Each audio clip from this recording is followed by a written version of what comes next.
Güzel bir cilde sahip olmak için tonlarca para harcamanıza gerek yok. Piyasada satılan, içeriğinde birçok kimyasal bulunduran ürünlere de gerek yok. İşte bu sebepten evde doğal ürünler kullanarak kendi güzellik ve cilt bakım ürünlerimi yapıyorum. Bugün de en favorilerimden biri olan yaşlanma karşıtı gece serumunu paylaşacağım sizlerle. Bu serum cildinizdeki ince çizgi ve kırışıklıkları azaltmaya yardımcı olacak.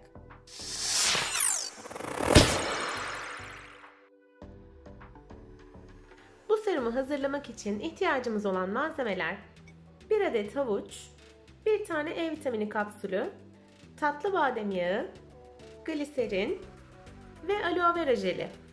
Öncelikle havucu soyup rendeleyeceğiz.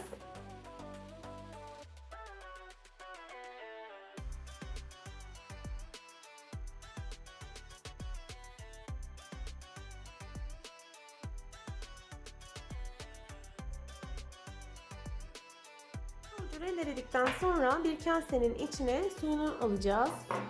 Şöyle temiz bir bez kullanarak suyunu alabiliriz. Süzme işlemlerinde ben genelde süzgeç kullanmıyorum. Bez kullanarak yapıyorum. Çünkü daha iyi sonuç veriyor. Daha pürüzsüz çıkıyor suyu.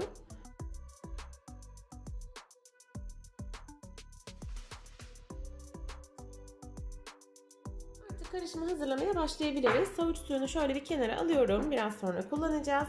Temiz bir kasenin içine 2 tatlı kaşığı aloe vera jeli ekliyorum. Daha sonra 1 tane E vitamini kapsülünü iğne ile delip aloe vera jelinin içine ekliyorum.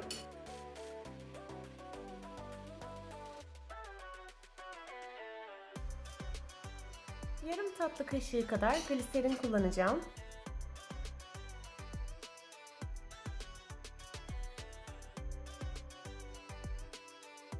Yarım tatlı kaşığına yakında tatlı badem yağı ekliyorum.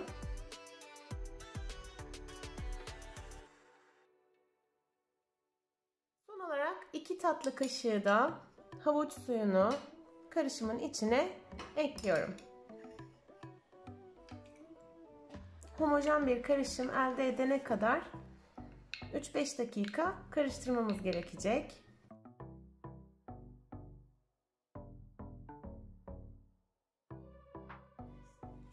İşte gece serumumuz hazır.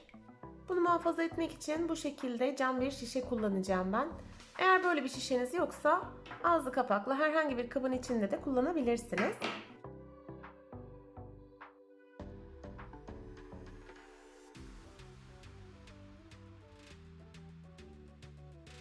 Buzdolabında 1 hafta 10 gün kadar saklayabilirsiniz serumunuzu.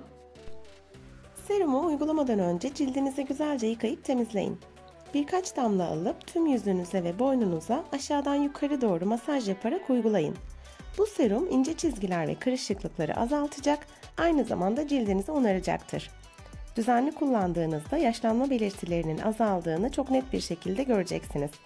Aynı zamanda gözaltı morlukları ve göz kapağı düşüklüğüne de katkısı olacak.